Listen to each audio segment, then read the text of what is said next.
Embark on a journey of curiosity with us. What fascinating questions are we exploring today? Making healthy raw pickled carrots at home is simple and quick.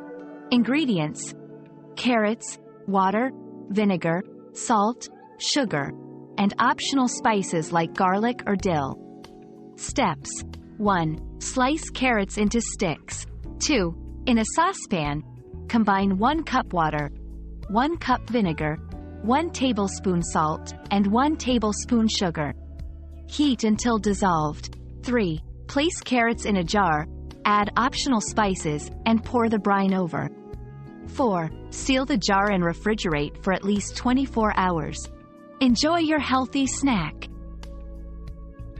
Your daily dose of discovery ends here, but the journey of learning never stops. Subscribe and join us again for more answers tomorrow.